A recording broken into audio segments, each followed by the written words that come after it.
शुक्लां भरधरं विष्णुं शशिवर्णं चतुर्भुजं प्रसन्नवदनं ध्यायेत् सर्वविघ्नोपशान्तये।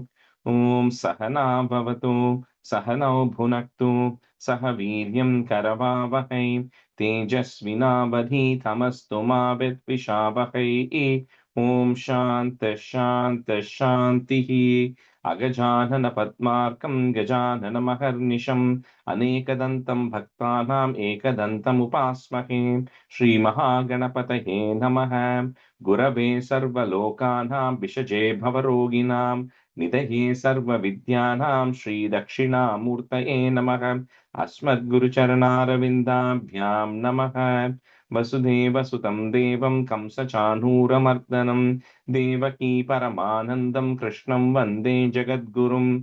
ज्ञानानन्दमयं देवं निर्मलस्फटिकाकृतिम् आधारं सर्वविद्यानां श्रीहयग्रीवमुपास्महे। श्रीहयग्रीवमूर्तये नमः। सरस्वति नमस्तुभ्यं वरदे कामरूपिणि विद्यारम्भं करिष्यामि सिद्धिर्भवतु मे सदा। श्रीमहासरस्वत्यै नमः। उमाकोमलहस्ताब्जसम्भावितललाटकं हिरण्यकुण्डलं वन्दे कुमारं पुष्करस्रजं। வெற்றிவேல் முருகனுக்கு ஹரஹரோஹரா. लोकवीर्यं महापूज्यं सर्वरक्षाकरं विभुं पार्वती हृदयानन्दं शास्तारं प्रणमाम्यहं। स्वामिये शरणमय्यप्पा। वागर्ताविव सम्पृक्तौ वागर्तप्रतिपत्तये जगतः पितरौ वन्दे पार्वती परमेश्वरौ। श्रीपार्वती परमेश्वराभ्यां नमः। कोमलं पूजयन् वेणुं श्यामलोऽयं कुमारकः वेदवेद्यं परं ब्रह्म तस्मै श्रीगुरवे नमः। अस्मद्गुरुचरणारविन्दाभ्यां नमः। श्रीकृष्ण गोविन्द हरे मुरारे श्रीनाथ नारायण वासुदेव। श्रीकृष्ण गोविन्द हरे मुरारे श्रीनाथ नारायण वासुदेव। श्रीकृष्ण गोविन्द हरे मुरारे Srinath Narayana Vasudev.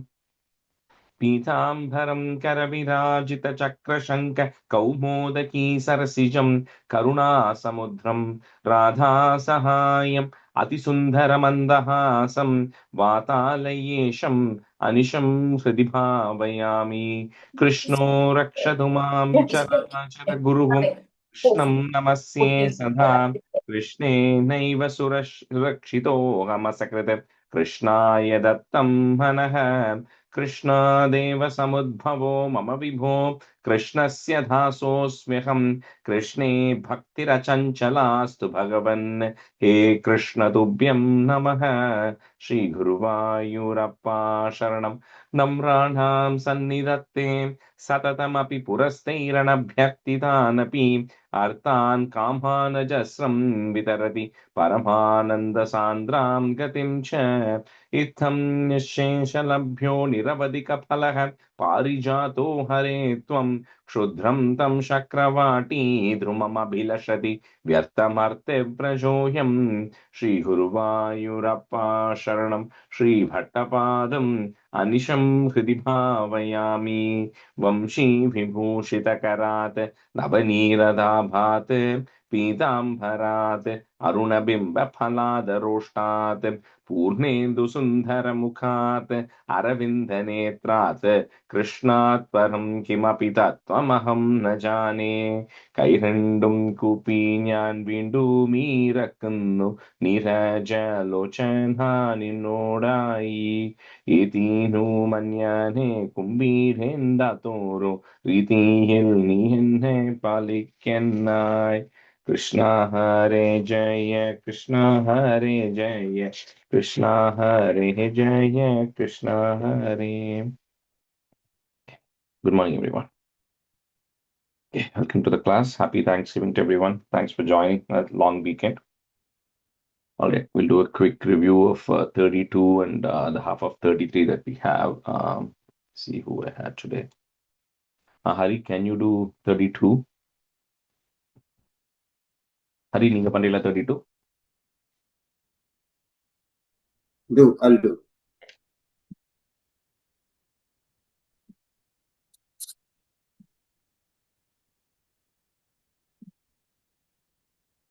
Dasakam 32, Matsyavadara.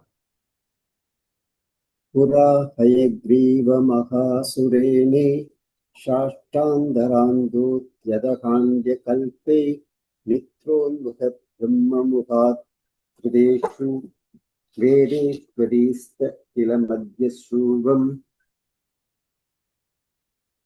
Sadhya Pradasya Tiramiladi Parjuhu Nadi Jale Tadvaya Kastadanim Karanjolau Sanjolida Pudistvam Adrisse Kassana Palaminaha The second line, first word, Shibda Karanjalo. Karanjalu Sanjolida Pudistvam Adrisse Kassana Palaminaha Shibdam Jale Tvam Sayidam Vilokya Ninye Mupatrena Munish Swageham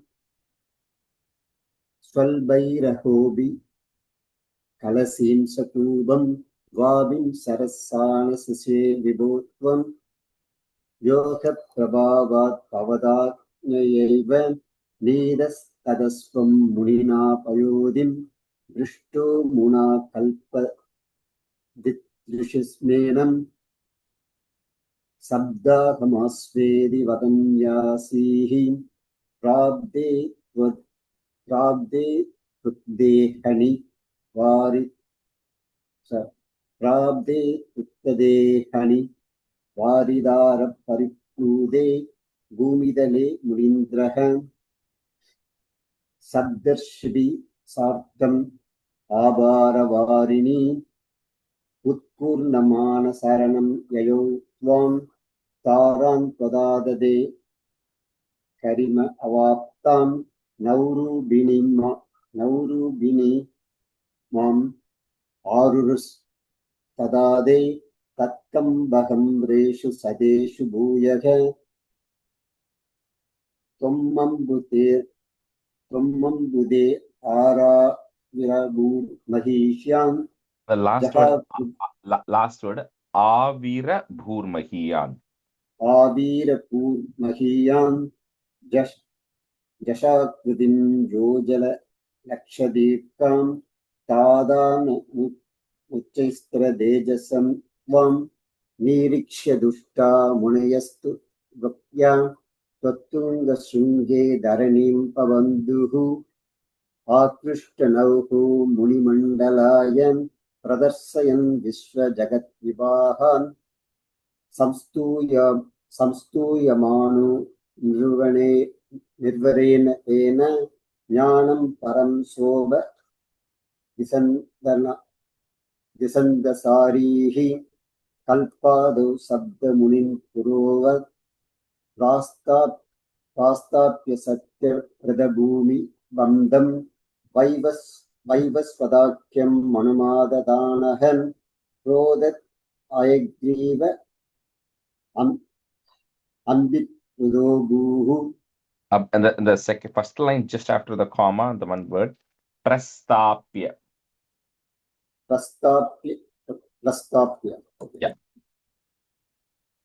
Todunga Sunga Shada Akshasandam Nibatya Daityam Nihaman Krihitvam Virinjahi Parida Vide Adanahan Prabanja Naharabade Rayabayaha. Last word, Prapayaha. Prabayaha. Brahmane Namaha. Okay, 33. Ravi, can you do 33? My throat is all messed up. I just came back from India, so I'm next week. Can do it. Gayatri Pantila 33. Okay. Ambarisha Charitram, Dasakam 33. Vaivasvatakya Manuputra Nabhaga Jata Nabhaga Namaka Narendra Sutombarisha Saptarna Vavruta Mahadayi Topi Reme Twat Sangishu Twaicha Magna Manas Sadaiva. The third line, Saptarna Vavrita, and the word is okay. Mahi, next word. Mahi Daitopi Remi. Okay. Mahi Daitopi. Okay. Tvatpritaye Sakalameva Vitanvatosya Bhaktaiva Deva Nachirada Abrutaf Prasadam Yenasya Yachanamrtepya Birashanartham Chakram Bhavan Pravitara Sahasradam. Pravitatara Sahasradharam. Pravitatara Sahasradharam.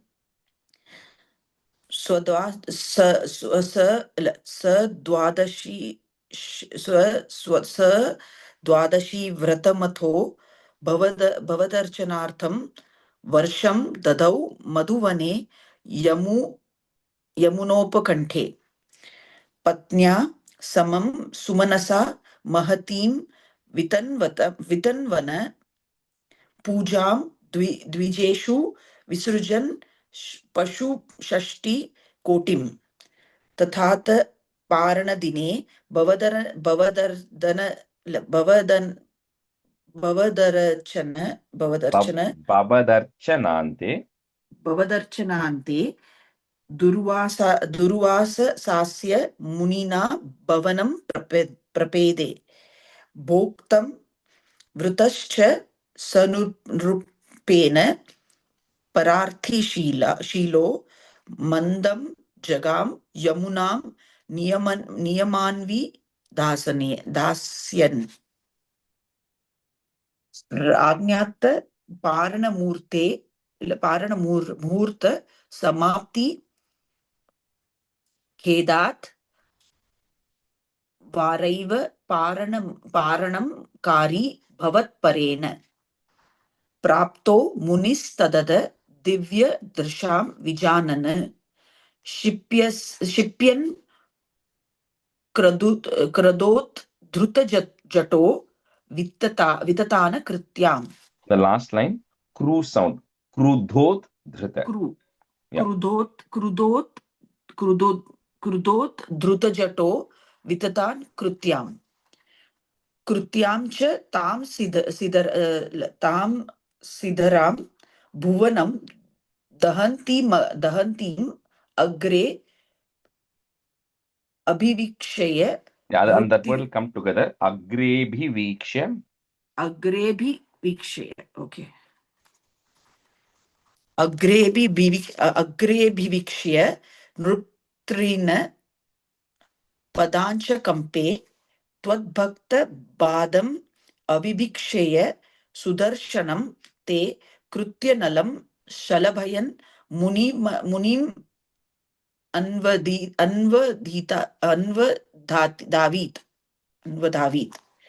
Dhavan Nashesha Bhuvaneshu Bhyas Pashyan Vishwatra Chakramapi Te Gatvam Virancham Kah Kala Chakramati Langayatitya Sharvam Yayos Sacha Bhavantam Avanda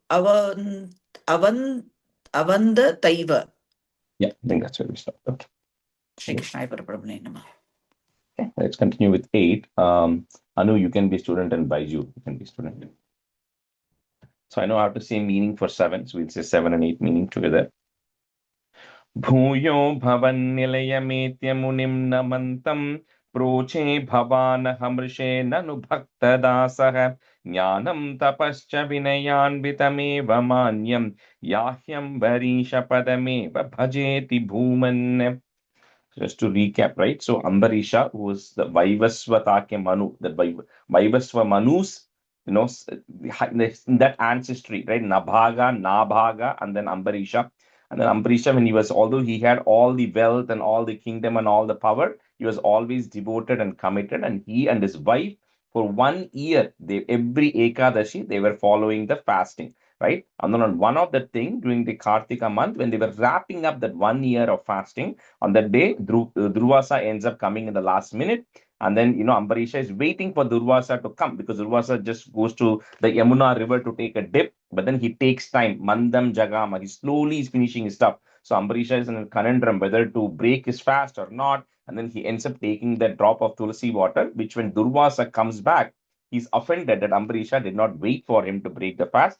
And so he then plucks a hair, and then Kritya is coming running towards Ambarisha, right? That's kind of where we kind of left there.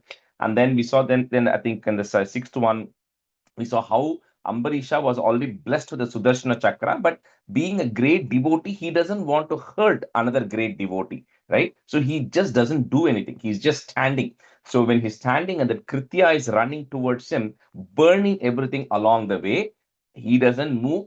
And at that time, the Sudarshana Chakra that goes and gets, it kicks in and then comes and first burns the Kritya down and then starts going after Durvasa. That's kind of where we left in 6.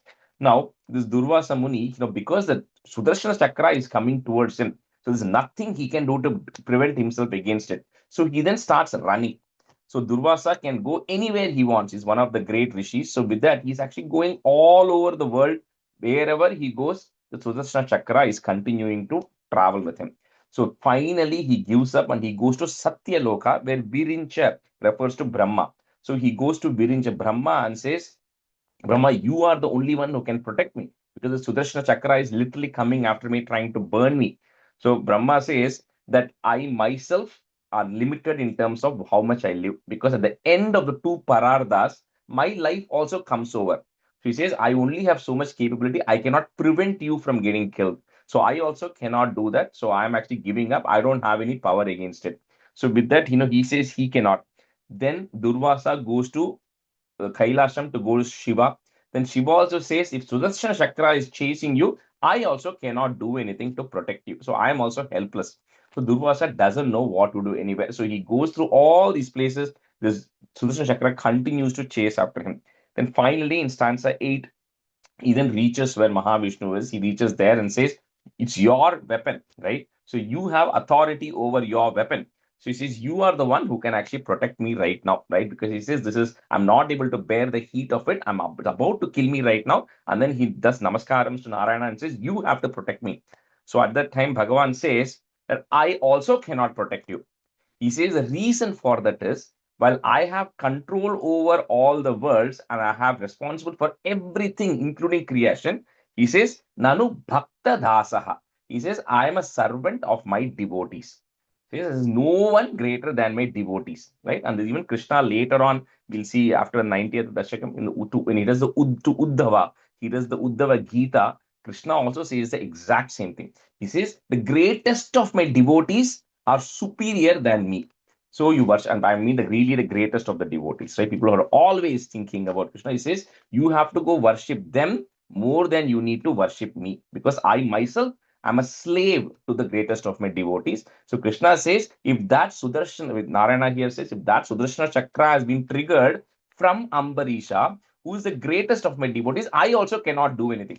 He says, you have to go back to Ambarisha. He is the only one who can actually retract it back. And he says, Jnanam Tapascha. He says, just having knowledge, just having austerities and performing all of that is worthless if you do not have the humility that comes along with it, right? So being proud of any knowledge you have or being proud of all the great things you do is of no value if you are to be humble with it. And that is the greatest of the devotees. So with that, he says, you go and Ya Yambarisha Padameva. Ya Ihi Ambarisha Padameva. He says, you go fall down on the feet of Ambarisha, and he is the only one who can actually save you at this point.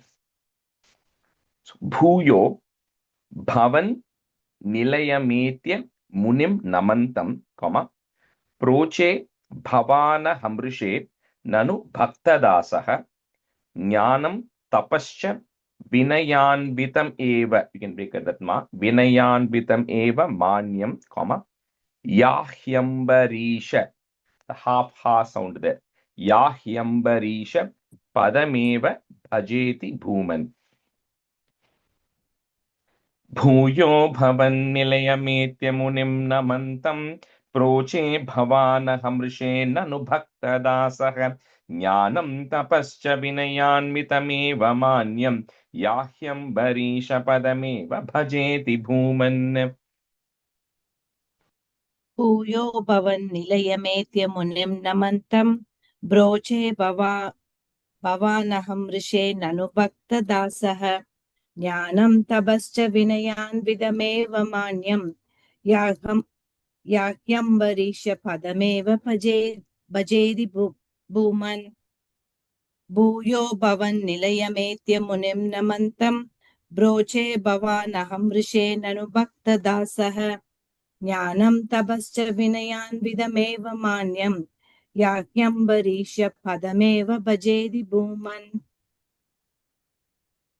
भूयो भवन्निलयमेत्य मुनिं नमन्दं प्रोचे भवानहमृषे ननु भक्तदासः ज्ञानं तपश्च विनयान्वितमेव मान्यं याह्यंबरीशपदमेव भजेति भूमन् भूयो भवन्निलयमेत्य मुनिं नमन्दं प्रोचे भवानहमृषे ननु भक्तदासः ज्ञानं तपश्च विनयान्वितमेव मान्यं याह्यंबरीशपदमेव भजेति भूमन्. That's nice. And this is a stanza I keep quoting because later on, during Krishna Avataram, there'll come multiple scenarios, right? Multiple instances where you'll see how the greatest of the devotees will always get saved. And like we saw in Prahlada's case, we saw in Dhruva's case. So this is, I think, one of the similar ones here. Stanza 9.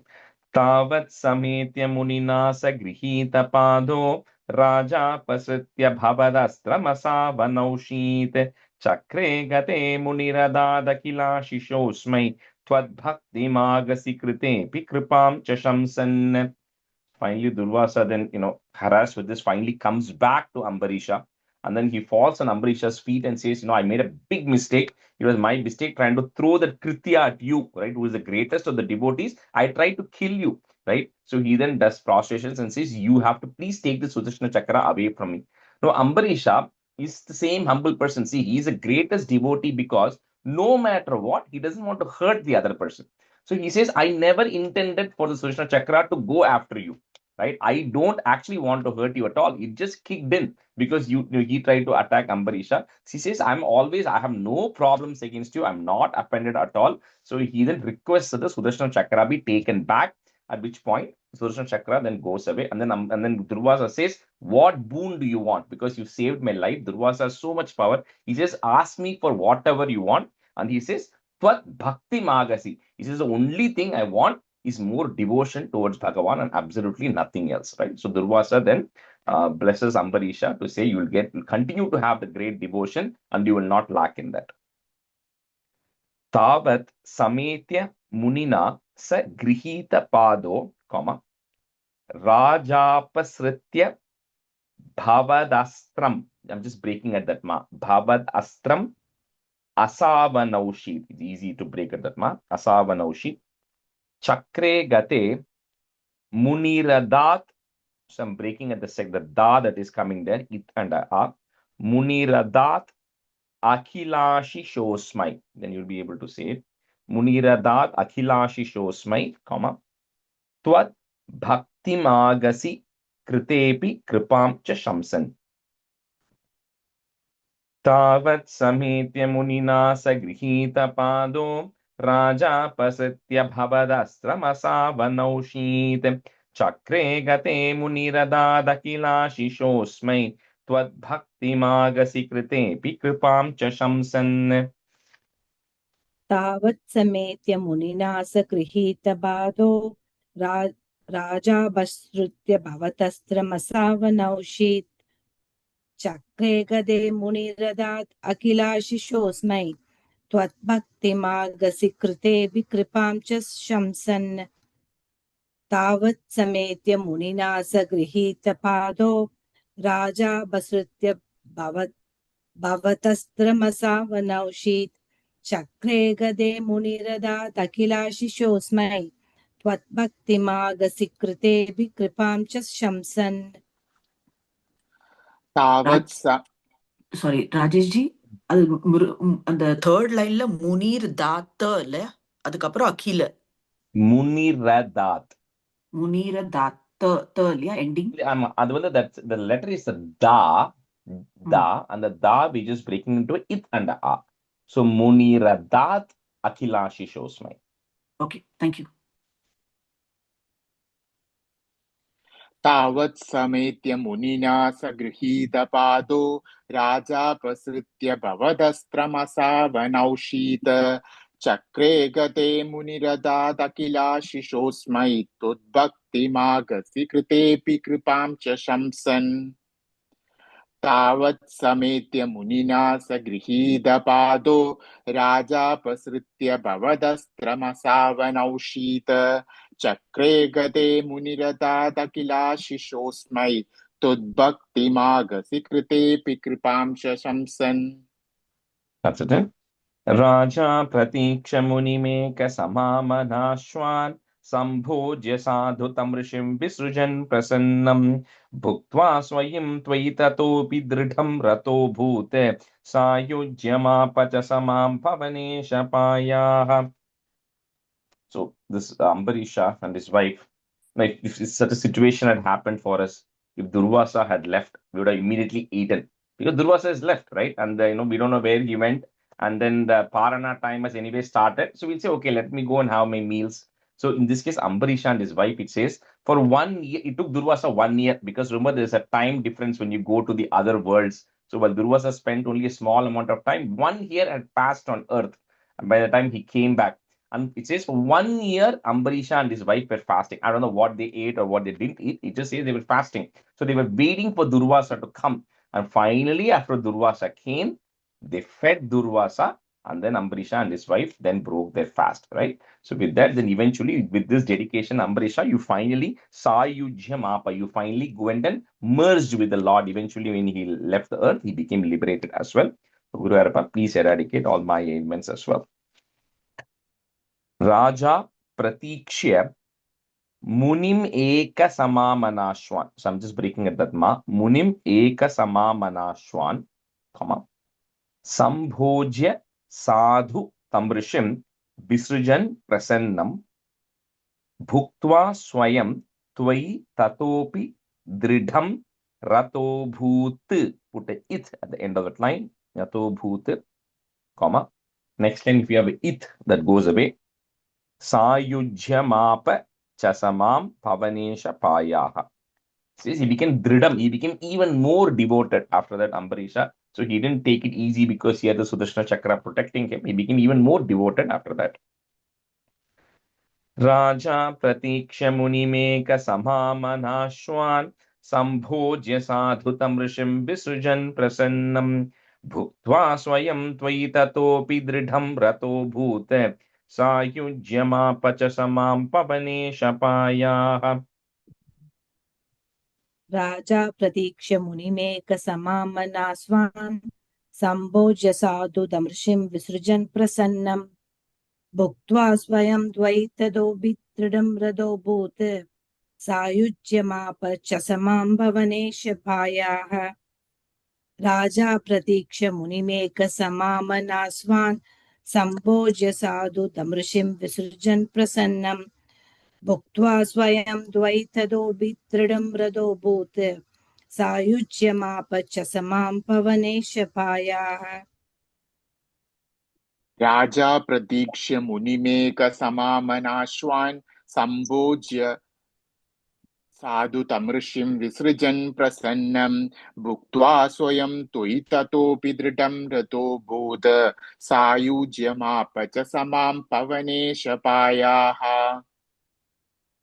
राजा प्रतीक्ष्य मुनिमेकसमामनाश्वान् सम्भोज्य साधु तमृषिं विसृजन् प्रसन्नं भुक्त्वा स्वयं त्वयिततोऽपि दृढं रथोऽभूत् सायुज्यमाप च समां पवनेशपायाः.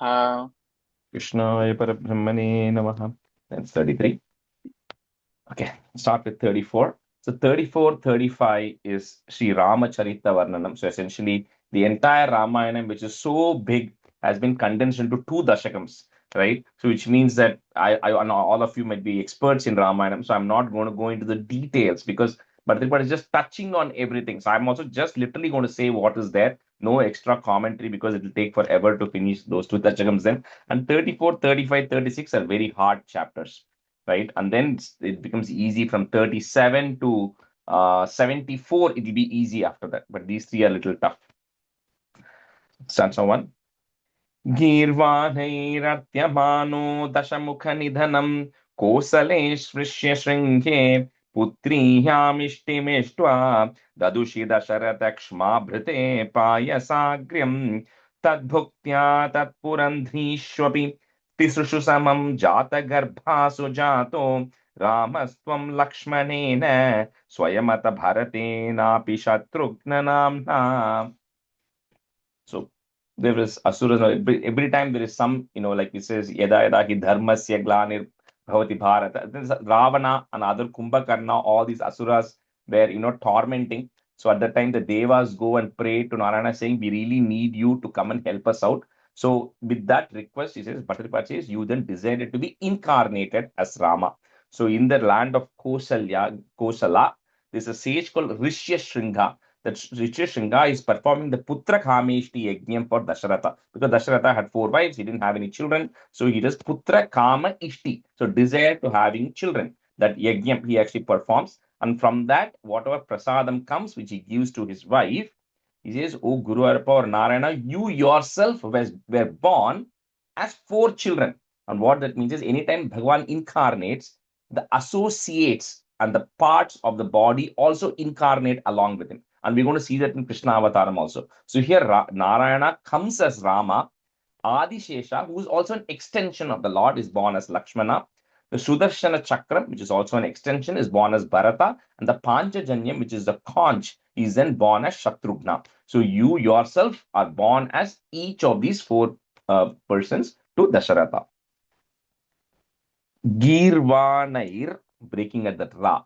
Girvanair Artyamano Dashamukha Nidhanam, Kosalesh Brishya Shringe, one word. It's Kosaleshu Rishya Shringe, but it becomes one word. Kosalesh Brishya Shringe, Putriyam Ishtim Ishtva, if you want to break it. Putriyam Ishtim Ishtva, Dadushi Dasharatha Kshmabhrite Payasagryam.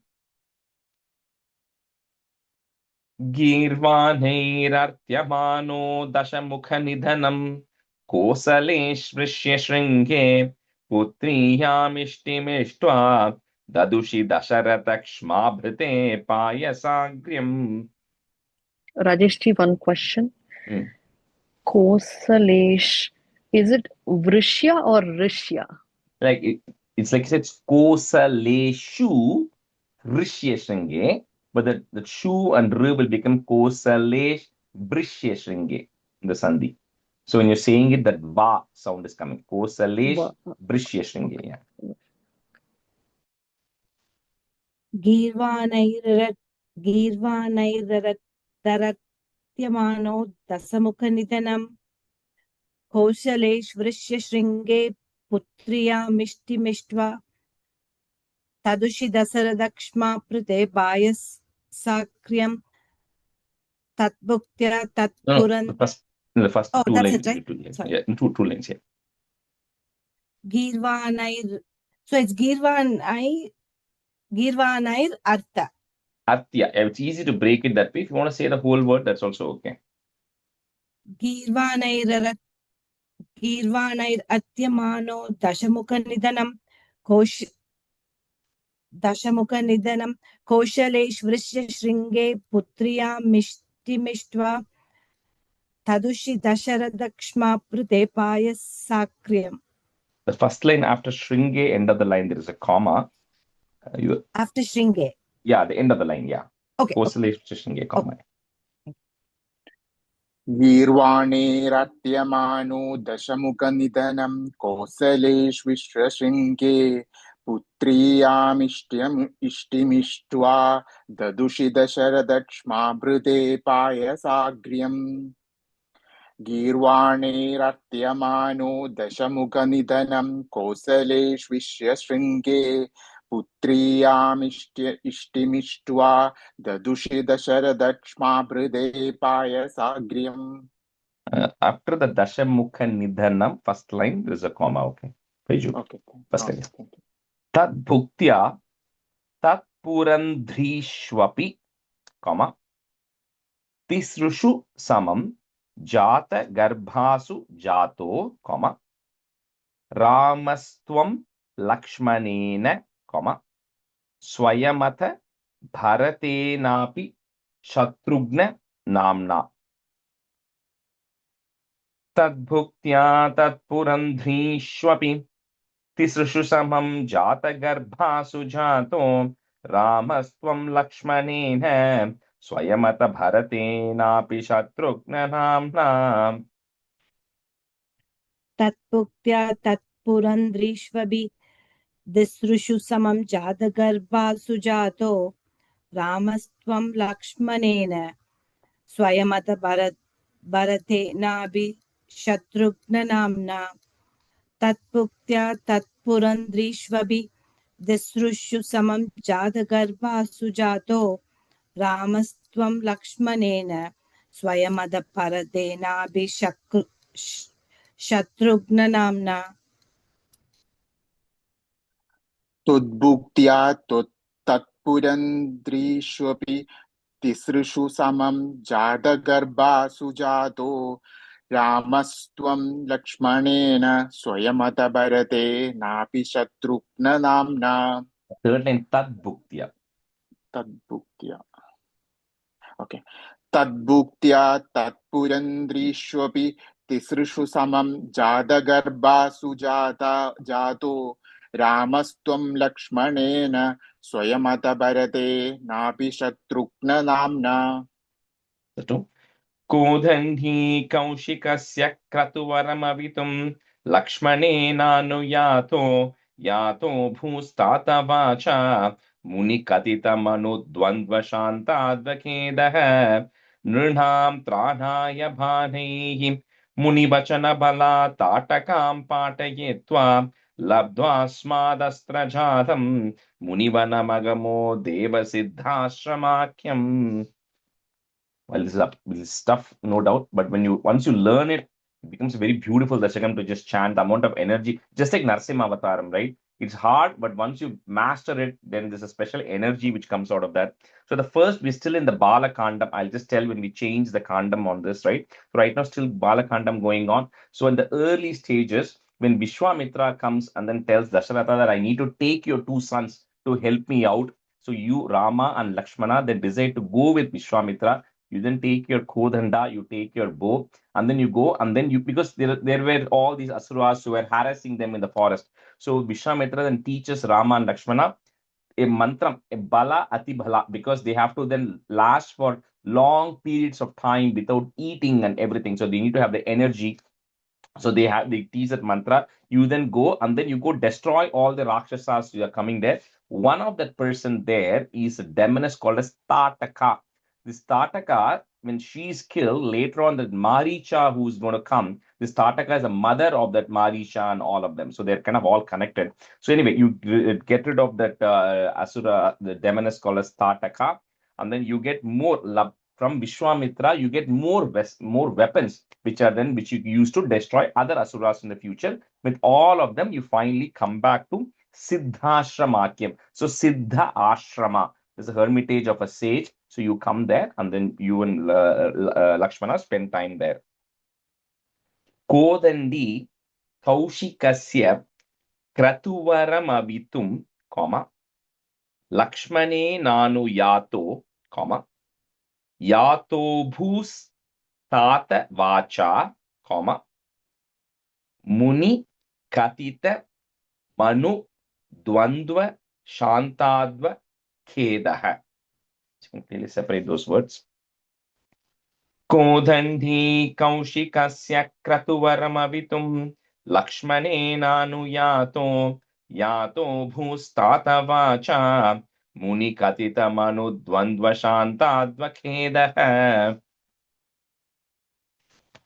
कोदण्डी कौशिकस्य क्रतुवरमवितुं लक्ष्मणेनानुयातो यादो भूस्तादवाच मुनिगदितमनुत्वन्त्वसान्तात्वकेतः कोदण्डी कौशिकस्य क्रतुवरमवितुं लक्ष्मणेनानुयातो यादो भूस्तादवाच मुनिगदितमनुत्वन्त्वसान्तात्वकेतः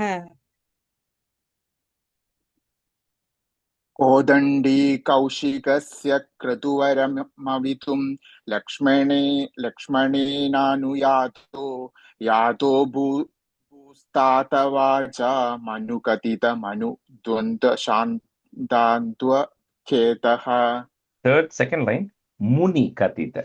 मुनिकथित ओके कोदण्डी कौशिकस्य क्रतुवरमवितुं लक्ष्मणेनानुयातो यातो भूस्तातवाच मुनिकथितमनुद्वन्द्वशान्तान्त्वखेतः Nrinam Tranaya Banaihi. Put a visarga comma, Banaihi. Then on top of the mu, if you have a ir, that will go away. Muni Vachana Balat It Balat Tatakam Patayitva, comma. Labdhvasmad, I'm just breaking at the da, which is coming there, it and a. Labdhvasmad astrajalam, comma.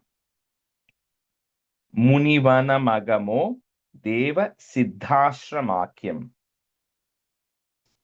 Nrinham tranhaya banaihi munivachana bala tatakam patayitva labdhvasmadastrajalam munivana magamo deva siddhashramakyam.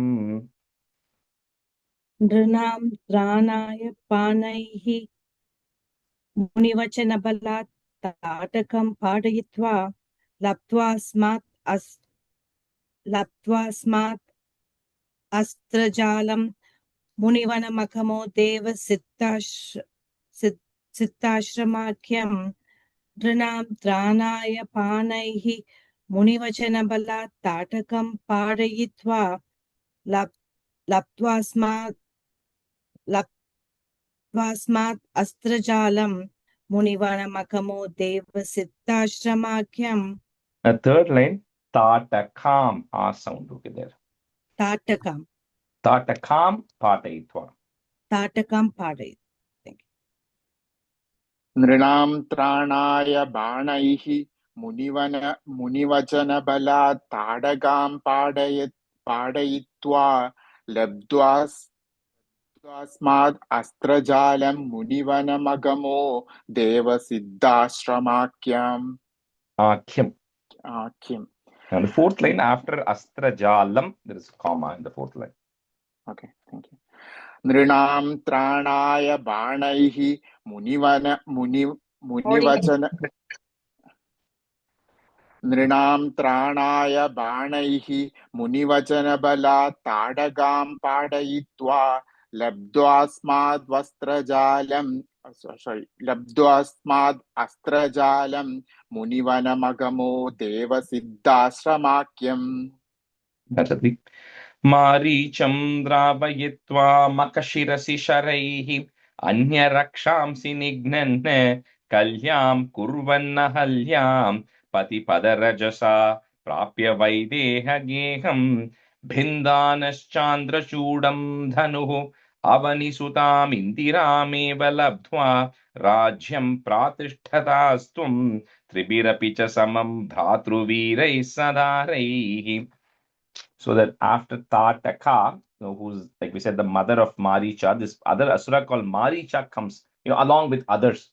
But for whatever reason, Rama decides not to kill Maricha, right? Because later on, he's going to come as a deer to distract Sita. So, Maricha, nothing happens. So he runs away, and then, you get rid of the other asuras. Then on the way, as Rama and Lakshmana are coming, you end up purifying Ahalya. So there's a story goes of Ahalya where she was the wife of the sage Gautama and great rishi. So one day Indra comes, when she was very beautiful and pretty. So Indra comes in the form of sage Gautama to trick Ahalya, right? And then Ahalya gets tricked by Indra. So when Gautama comes, he's then very upset about this. So Indra is cursed. At that time, he also tells Ahalya, Gautama curses Ahalya to become a stone. But he says you will eventually be liberated. So later on, when you are coming, with the touch of your feet, Ahalya gets liberated. So when she was a stone, she then gets transformed again, and then she gets liberated. So with that, you then cure Ahalya along the way. And then with that later, it says, you then come to Vaideha Geham. You come to the house of Vaidehi. You come to Mithila, where the Swayamvaram is happening. And then you all know the story of Rama breaking the bow and then getting married to Sita. So also Lakshmana, Bharata, and Shatrughna also all get married at the same time there. So with all of that, all of you with your respective wives come back.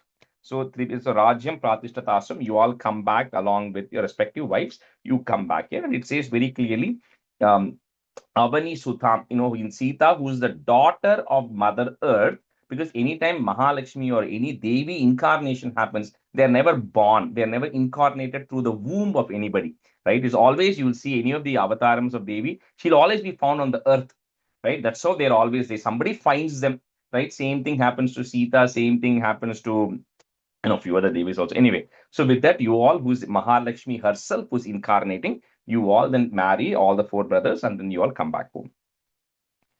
Maricham dravayitva makha shirasi sharaihi. So the ra that is there goes away, puts a visarga comma, makha shirasi sharaihi, visarga comma. Next word starts with the a. Anya rakshamsi nignanne, comma. Kalyam kurvanna halyam, comma.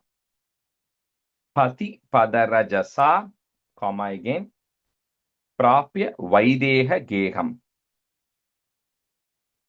Maricham dravayitva makashirasi shareihi anya rakshamsi nignanne kalyam kurvanna halyam patipada rajasa prapya Vaideha Geham.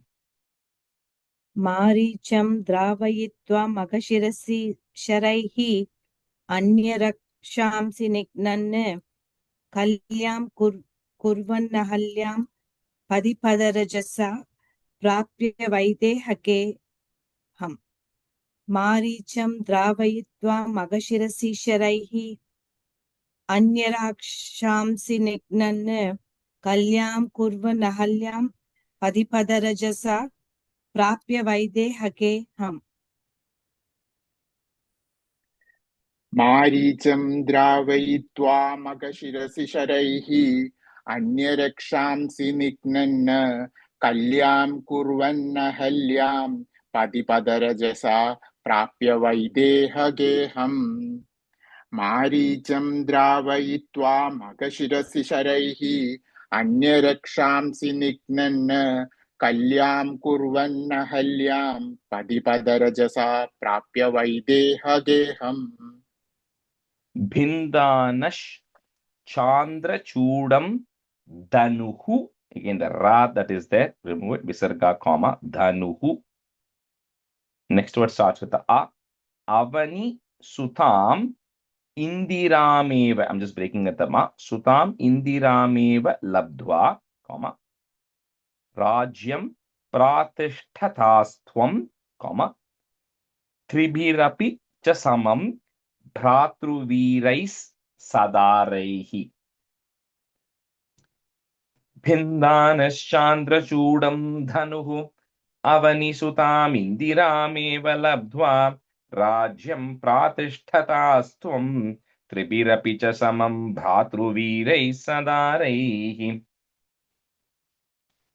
Bindanaschandrachudam tanuhu avanisudamindirameva labdva rajyam pradishtadastvam tribhirabhischa samam pratruvirais sadaraihi. No, second line, last line, second word. Pratishtatastvam. Pratishtatastvam. Yeah. Bindanaschandrachudam tanuhu avanisudamindirameva labdva rajyam pradishtadastvam tribhirabhicha samam pradruvirais sadaraihi. Rajesh, quick question. Mm. Second line, that's fourth line, Bratruva, Batruva. Bratru Veerais. Okay, thank you.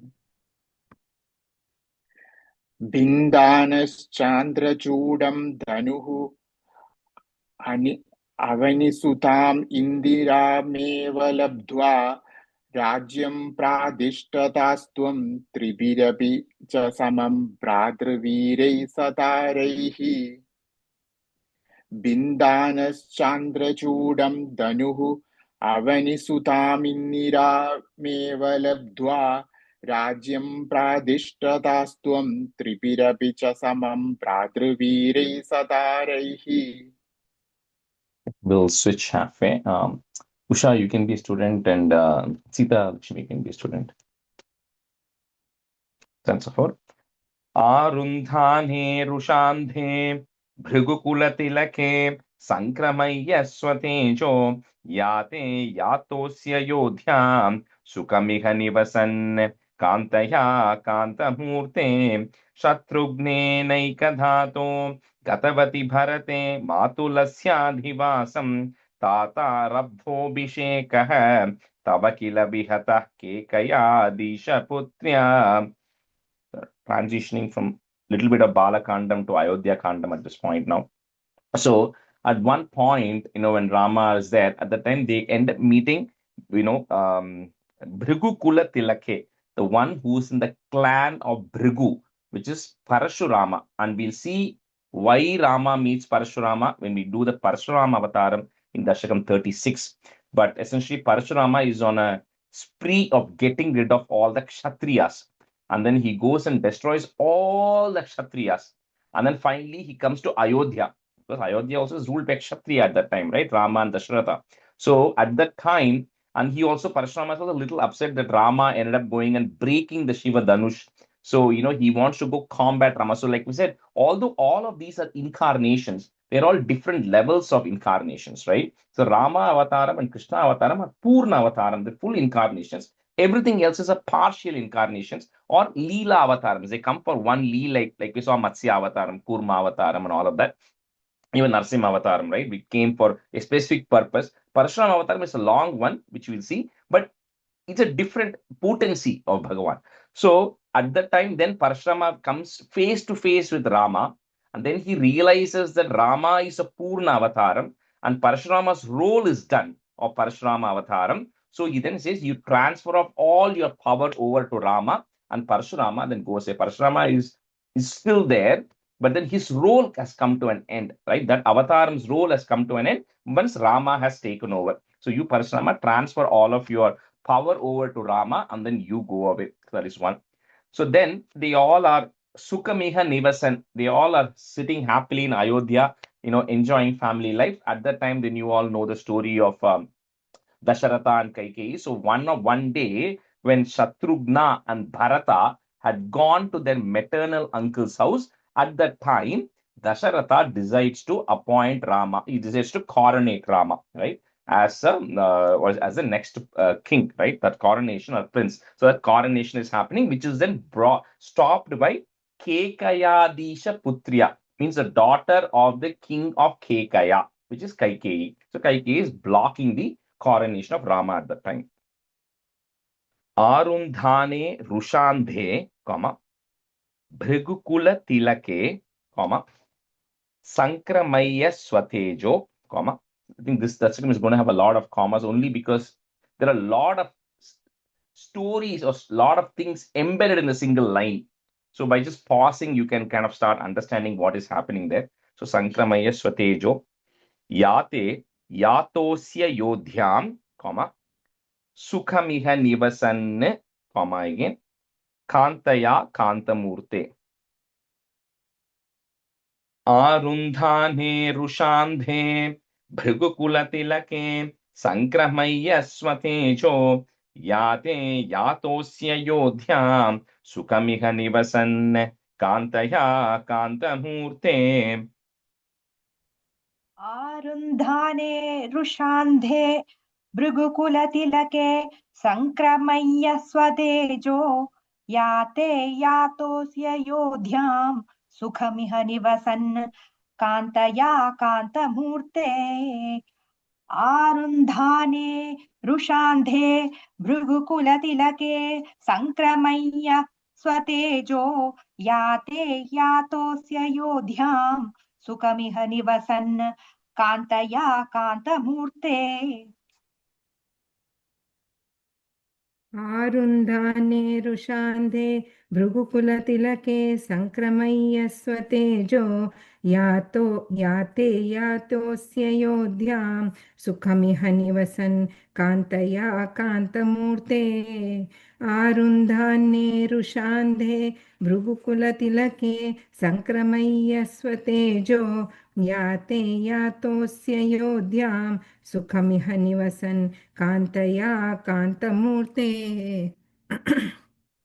Shatrughne Naikadato, one word cannot break that word. Shatrughne Naikadato, comma, Gatavati Bharate, comma, Matulasyadhi Vasam, comma, Thatarabdho Bhishekaha.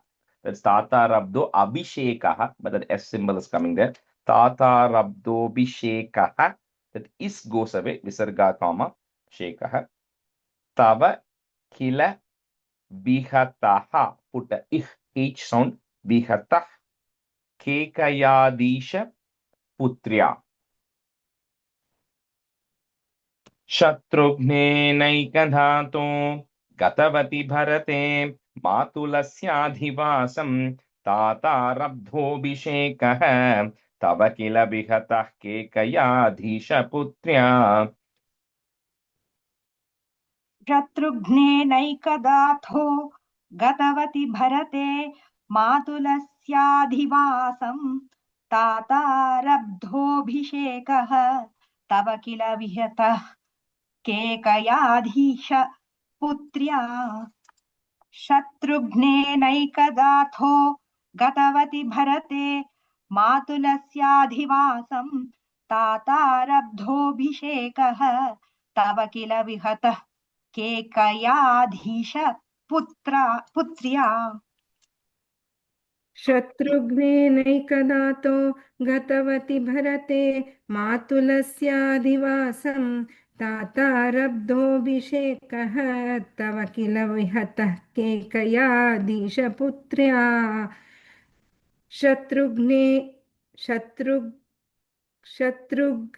शत्रुघ्नैदने Shatrughne Naikadhato. शत्रुघ्ने नैकदातो गतवति भरते मातुलस्याधिवासं तातारब्धोऽभिषेकः तव किल विहतः केकयाधीशपुत्र्या. That's a fine. तातोऽख्यायातु कामो वनम् अनुजवधू संयुतश्चापधारः पौरानारुध्य मार्गे गुहनिलयगतः त्वं जटाचीरधारी नावासन्तीर्य गङ्गाम् अधिपदविपुनस्तं भरद्वाजमारात् नत्वा तद्वाक्यहेतोः अतिसुखमवसश्चित्रकूटे गिरीन्द्रे. Then Tatokya, yeah. So to keep the word of his father, Dasharatha, who had promised to Kaikeyi, you then decide to go to the forest, right, for 14 years. But then not you alone, you were accompanied by Anuja and Vadu. Anuja means younger brother. You are accompanied by your younger brother and also your Vadu, your consort Sita, along with them. You just decide to go to the forest. So at that time, the people of Ayodhya didn't want Rama to go. So they kept following Rama up to a particular point. And then overnight, Rama just disappeared because he didn't want them following him to the forest. And then you go to the residence of Guha, right? You go help, and Guha then helps you cross the Ganges at that time. And you are at the time, Tom Jatachiradhari. Since you abandoned all your riches and all your clothes, and you were just dressed up in a regular, like bark, whatever regular clothes, right? Because you're going to go to the forest and an ascetic swan. So with that, you then crossed over the Ganges, and then you go, and then Rama goes and meets the multiple rishis along the way. All the names are going to come. So first you go meet Bharadwaja Muni, who lived close by. You go pay homage or prostrations to them. With that, you all go to Chitrakuta. you go to the great mountain of Chitrakuta, where you then decide to stay or stay there for some time. Tatoktya yatu kamo vanam. So break it that ma, vanam, the ma, you break it in, comma. Next word starts with the a. Anuja vadhu samyutash chapa dharah, comma. Paura narudya marge, comma. The citizens are following him, comma. Guha nilaya gataha. Remove that is, visarga, comma. Tvam jatachira dhari. Tatokthya yatu kamo vanam.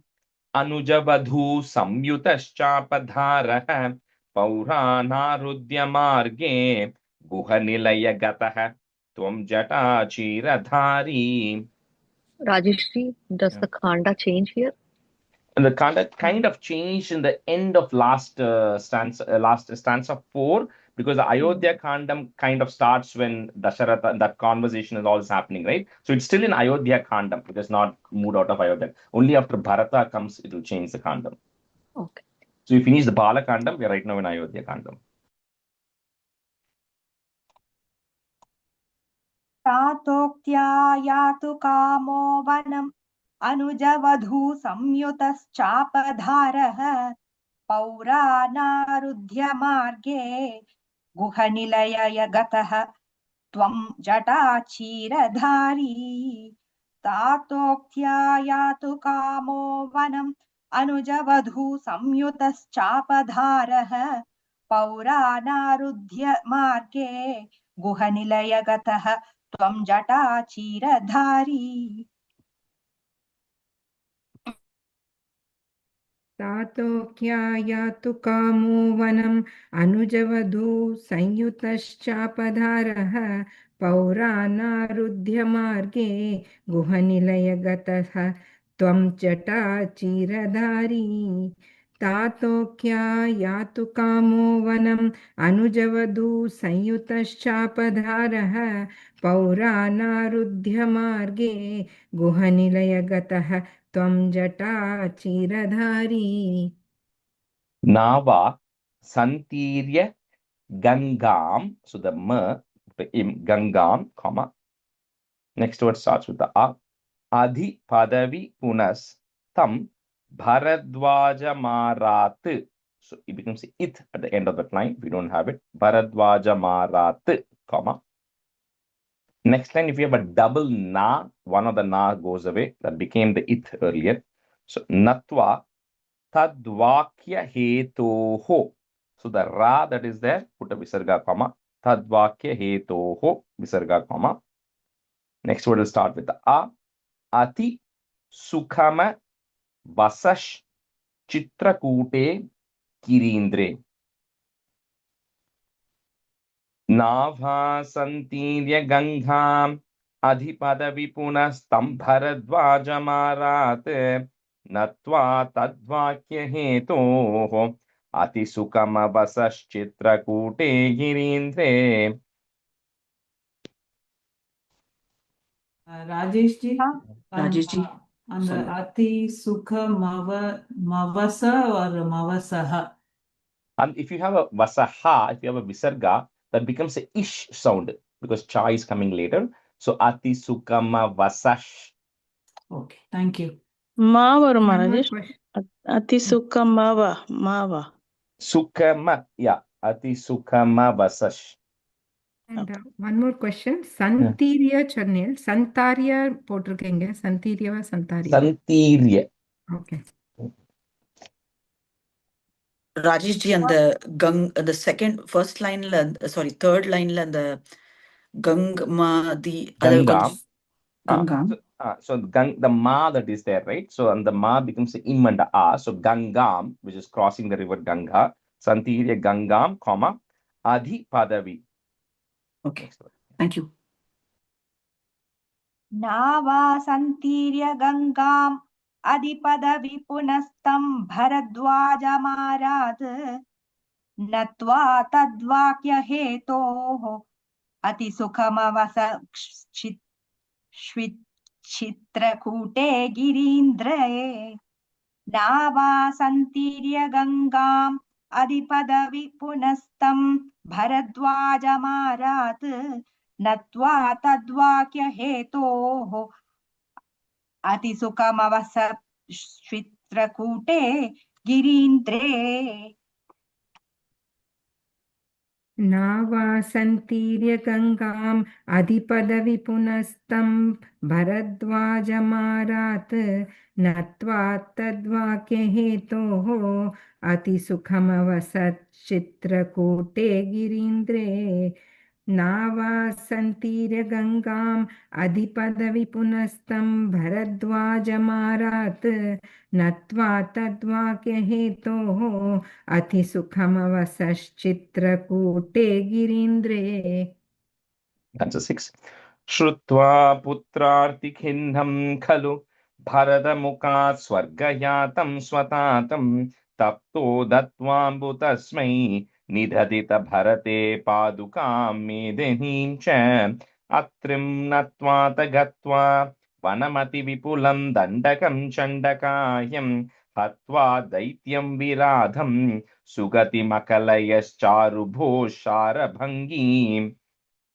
So then, you all know, so when Rama leaves, Dasharatha gets very upset, and then Dasharatha passes away.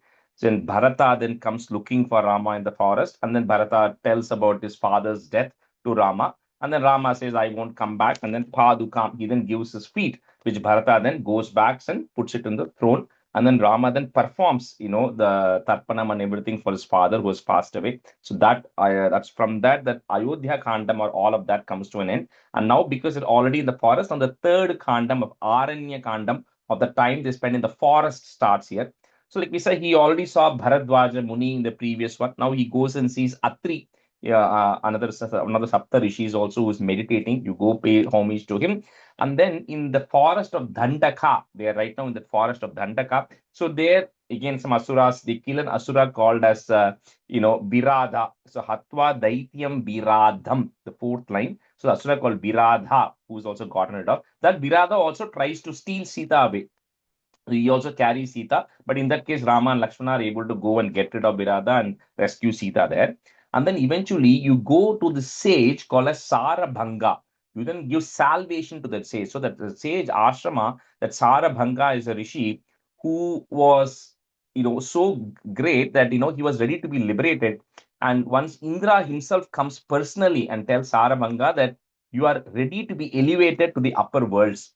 But Sarabhanga says, no, I need to wait because Bhagavan is going to come as Rama and is going to come to the forest in the future. So when he comes, I want to then meet Bhagavan and then I will come to the Swargalokam. So that Sarabhanga is waiting for Rama to come. So when Rama comes, then Sarabhanga does Namaskaram, he meets Bhagavan, gets blessed, then he says, now I'm ready to leave this earth, right? With that, he then goes away. So that's the Sarabhanga. Also you meet and then liberate Sarabhanga also along the way. Shrutva putrarti khinnam khalu, bharata mukat swargayatam swatatam, tapto datvambhu tasmai, nidadhita bharate padukam medinim cha. Shrutva putrarti khinnam khalu bharatamukat swargayatam swatatam tapto dadvambutasmai nidadhita bharate padukam medinim cha. Shrutva putrartikhinnam khalu bharatamukhat swargayatam swatatam tapto tatvambutasmai nidadhita bharate padukam medinim cha. Shrutva putrartikhinnam khalu bharatamukhat swargayatam swatatam tapto tadvambutasmai nidadhita bharate padukam medinim cha. Sorry, 1 second. Second line la tasmai or tatmai? என் bookல tasmaiன்னு இருக்கு. Tasmai da. I heard it as tatmai. Tasmai, yeah. कृत्वा पुत्रार्तिखिन्नं खलु भरतमुखात् स्वर्गयातं स्वतातं तप्तो दत्त्वाम्बुतस्मै निददिथ भरते पादुकां मेदिनी च श्रुत्वा पुत्रार्तिखिन्नं खलु भरतमुखात् स्वर्गयातं स्वतातं तप्तो दत्त्वाम्बुतस्मै निददिथ भरते पादुकां मेदिनी च. A second line, the tasmai kapram comma. Okay. Oh. Then that way you won't break after that then. Okay. Atrim natvata gatva, comma, vanamati vipulam dandakam chandakayam, comma, hatva daityam viradham, comma, sugatim akalayash. I'm just breaking at that ma. Sugatim akalayash charu bhoho. Put ish to join. Charu bhosh sharabhangim. Atrim datva tagatva vanamati vipulam dandakam chandakayam hatva daityam viradham sugati makalayas charubho sharabhangim. अत्रिं नत्वाथ गत्वा वनमति विपुलं दण्डकं चण्डकायं हत्वा दैत्यं विराधं सुगतिम् अकलयश्चारुभोः शारभङ्गीम् अत्रिं नत्वाथ गत्वा वनमति विपुलं दण्डकं चण्डकायं हत्वा दैत्यं विराधं सुगतिमकलयश्चारुभोः शारभङ्गीम् अत्रिं नत्वाथ गत्वा वनमति विपुलं दण्डकं चण्डकायं हत्वा दैत्यं विराधं सुगतिमकलयश्चारुभोः शारभङ्गीम् अत्रिं नत्वाथ गत्वा वनमति विपुलं दण्डकं चण्डकायं हत्वा दैत्यं विराधं सुगतिमकलयश्चारुभोः शारभङ्गीम्. Pancha 7. Natva gastyam samastha sharanikara sapatrakritim tapasebhyah pratyashraushi priyaishi tadanucha munina vaishnave divya chape brahmastre chapi dhatte pati pitrusuhrudam vikshya bhuyo jatayam modad godatatante pariramasi pura panchavatyam vadhutyam. Next, in the after Atri, all of them, he then goes and meets Agastya, sage Agastya, who's also there. And then sage Agastya then requests Rama that, there is again, in that forest, there are a lot of asuras who he have to got rid of. He has to get rid of. Agastya also gives Rama at that time, the Brahmastra and then the Vaishnavasam. He gives him multiple things which later on he's going to use to get rid of Ravana. So anyway, with that, Rama then gets rid of all of the asuras. Then he goes and initially meets Jatayu. Jatayu he meets twice. So Sita is not yet kidnapped. He meets it later as well. But early, because Jatayu, while it is a vulture or one of those birds, right? We don't know exactly what, because Jatayu can talk, right?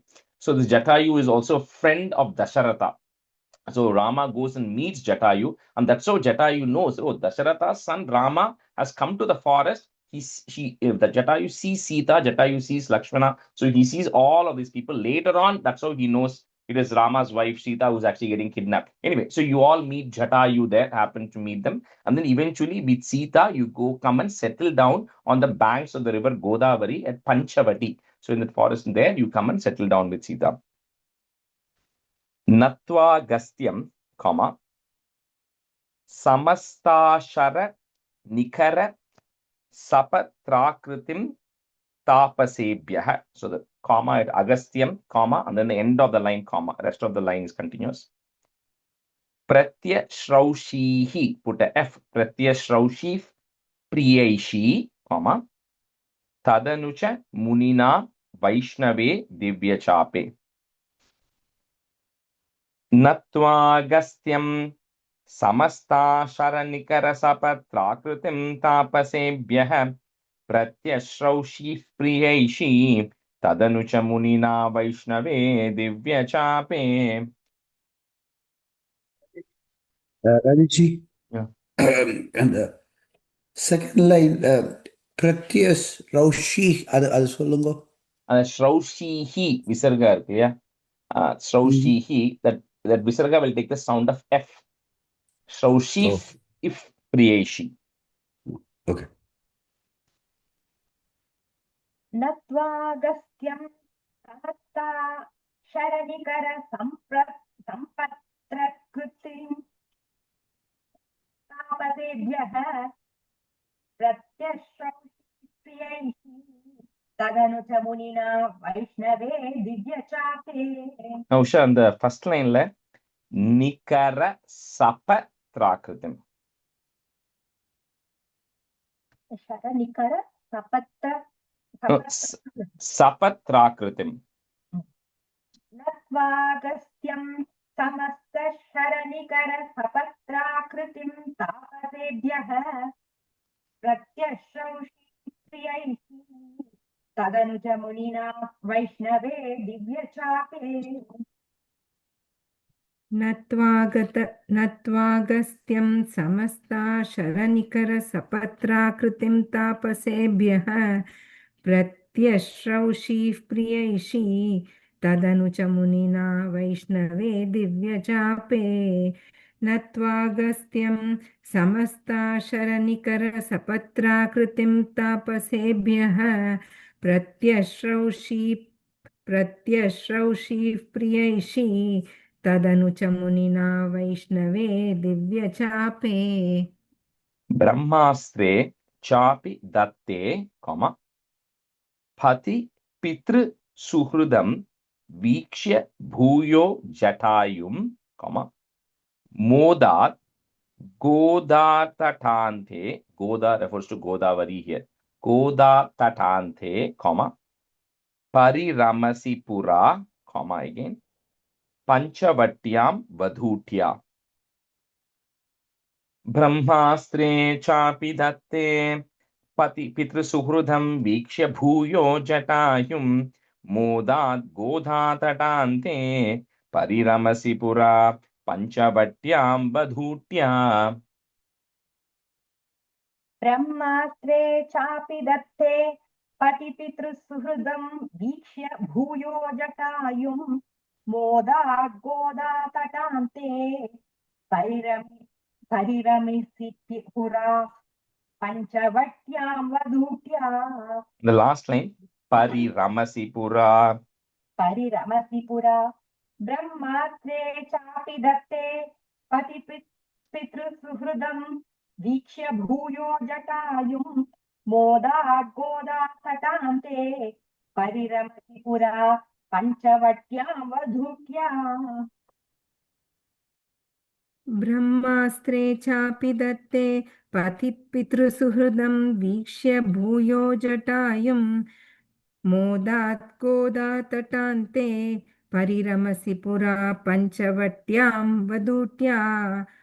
ब्रह्मास्त्रे चापि दत्ते पतिपितृसुहृदं वीक्ष्य भूयो जटायुं मोदात् गोदातटान्ते परिरमसि पुरा पंचवट्यां वधूट्या. प्राप्ताया शूर्पणख्याः मदनचलधृते रत्नैर्निस्सहात्मा तां सौमित्रौ विसृज्य प्रबलतमरुषा तेन निर्लूढनासां दृष्ट्वैनामृष्टचित्तं खरमभिपतितं दूषणं शत्रुमूर्धं व्याहिंसीराशरानप्ययुतसमधिकान् तत्क्षणात् अक्षतोष्मा.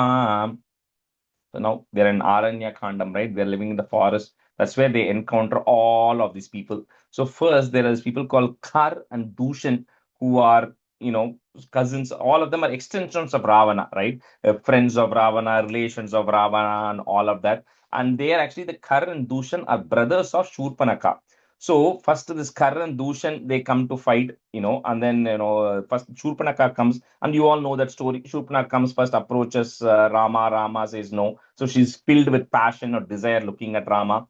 And then she goes to Lakshmana, who then Nirluna Nasam, who then cuts off her nose. So Shurpanaka is now upset about this. So Kar and Dushan, who are brothers of Shurpanaka, they now come and try to fight with Rama. So you, Rama, you and Lakshmana get rid of Kar, Dushan, and Ayuta Samadhikan. Means more than 10,000 other asuras who are all there. You eventually get rid of all of them. So this is just the Aranya Khandam, all the war battle that goes with all the asuras and everybody there. So Praptayaha, put ish, Praptayash Shurpanakyaha. The Visarga comes there because you're going to put a comma there. Shurpanakyaha, comma. Madana Chala Dhriter. I'm just breaking at the Ra, it will be easier. Dhriter Arthanair Nissahatma, comma. Tam Saumitro Visrujya, comma. Saumitra refers to the son of Sumitra, Lakshmana. Tam Saumitro Visrujya, comma. Prabhalatama Rusha Tena Nirluna Nasam. Praptahya Shurpanakyaha Madana Chaladhriter Artanair Nissahatma Tam Saumitro Visrujya Prabhalatama Rusha Tena Nirluna Nasam. Praptaya Shurpanakyaha. Usha, the voice is breaking. Okay. Praptaya Shurpanakyaha Madanachaladhruter Arthanair Nissahatma Tam Saumitro Visrujya Prabalatamarusha Tena Nirluna Nasam. Praptaya Shurpanakyaha Madanachaladhruter Arthanair Nissahatma Tam Saumitro Visrujya Tam Saumitro Visrujya Prabalatamarusha Tena Nirluna Nasam.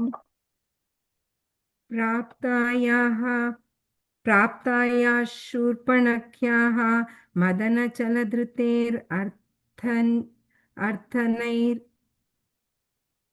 अर्थनैर्निस्सहात्मा तां सौमित्रौ विसृज्य प्रबलतमरुषा तेन निर्लूननासाम् प्राप्ताया शूर्पणख्याः मदनचलधृतेर् अर्थनैर्निस्सहात्मा तां सौमित्रौ विसृज्य प्रबलतमरुषा तेन निर्लूननासाम् Drishtvainam Rushta Chittam, comma.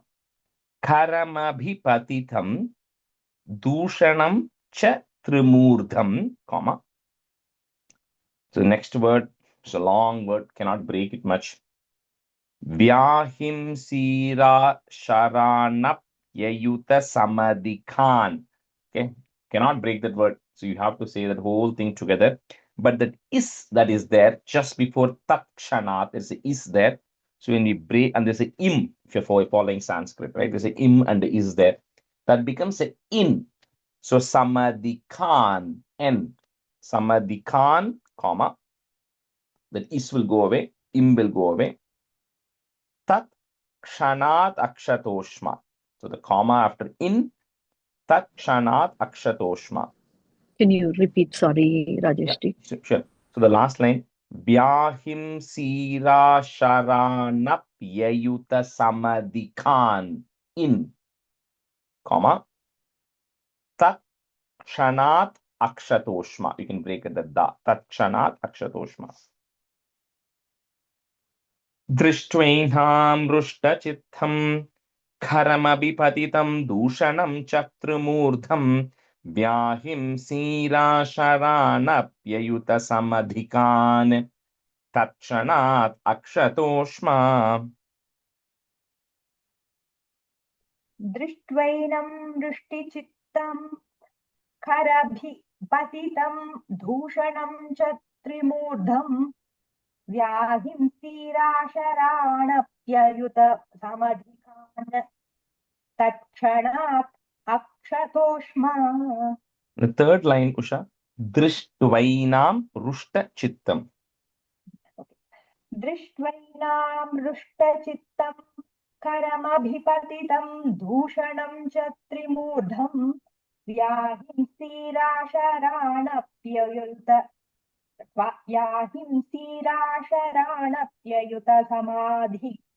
समधिकान् तत्क्षणात् अक्षतोष्मा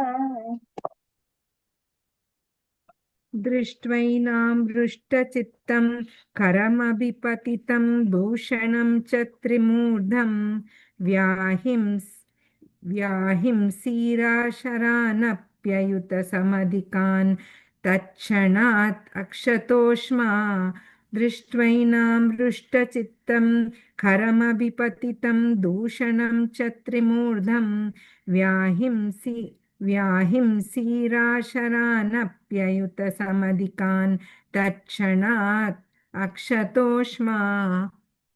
Yeah, I don't think we can finish 9, but maybe we'll do half. Sodharya prokta varta vivasha dashamukha dishtamari maya sarangam sarasakshya sprihitamanugata prabadhir banagatam tanmaya kranda niryapita bhavadanuja ravanastamaharshite tenartopi tvamantah kimapi mudamadhaha Tadvadhopayalabhat. So Shurpanakha, when all this happens to her, there's a backstory that Ravana apparently killed Shurpanakha's husband sometime accidentally or something. So she has a vengeance against Ravana also. And then she realizes that this person, Rama and Lakshmana, who are here, are very powerful people. And for her, this is the best opportunity that presents for her to get rid of Ravana. So this is the backstory of Shurpanakha, right? So she goes and tells Ravana, this is a beautiful lady who is there in the forest who you should be having. So she's the one who triggers Ravana into going and thinking that you should go and abduct Sita or go ask for Sita. Then Ravana then has to send somebody, right? So this Maricha who is there, he tells him, I need your help. But remember, Rama once chased Maricha, let him go in the beginning. So Maricha knows there's no way he can defeat Rama. But he would rather die at the hands of Rama than die at the hands of Ravana. So Maricha then decides to help Ravana out, not because he wants to, he would rather, he knows he's gone either way. So he then goes, then he becomes like the deer, which Sita then wants, and Rama then goes after the deer. Rama then gets rid of Maricha. He then calls out Lakshmana's name.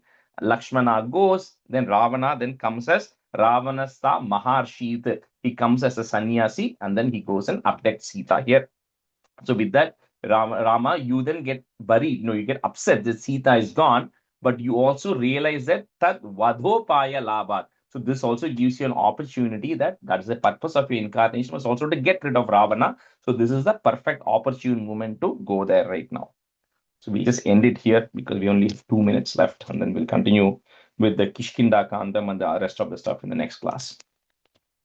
सान्ध्यानन्दावबोधात्मकमनुपमितं कालदेशावधिभ्यां निर्मुक्तं नित्यमुक्तं निगमशतसहस्रेण निर्भास्यमानम् अस्पष्टं दृष्टमात्रे पुनरुरुपुरुषार्थात्मकं ब्रह्मतत्त्वं तत्तावद्भाति साक्षात् गुरुपवनपुरे हन्त भाग्यं जनानां कायेन वाचा मनसेन्द्रियैर्वा बुद्ध्यात्मना वा प्रकृते स्वभावात् करोमि यत् सकलं परस्मै नारायणायेति समर्पयामि. Radeshji, one question. Yeah.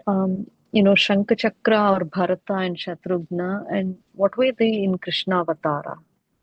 They're going to come. So Krishna Avataram, they don't necessarily come as individual people. So this Krishna is going to get a Panchajanyam in the Krishna Avataram when he rescues his Sandipani's son, right? Then it comes as thing. But Mahalakshmi comes, Adi Shesha is Balarama, right? So he comes as that. But I don't think anywhere the Chakram, I'm trying to think, I don't think any specific person comes as Chakram in Krishna Avataram, no. But Sudarshan Chakra is used extensively in Krishna Avataram as a Chakram, but not as a human or as a person. But a lot of other associates are going to be born. So we'll see that in Dasakam 37, all the Gopikas who are going to be born and all the Gopas who are there, and everybody are just various people who decide to incarnate along with Krishna at that time. So when that incarnation happens, a lot of people come along. It's like a movie, a lot of cast comes along, right, with the hero. So that's what is going to happen at that time. So Rajesh, is there any word-to-word meaning for this, like book or anything? yeah, there is. I can send you a link. There is a link which has each of the word meanings as well. Yeah. Okay. It's online. Okay. All right. Thank you, everybody. Thank you, Rajesh. Thank you, everyone.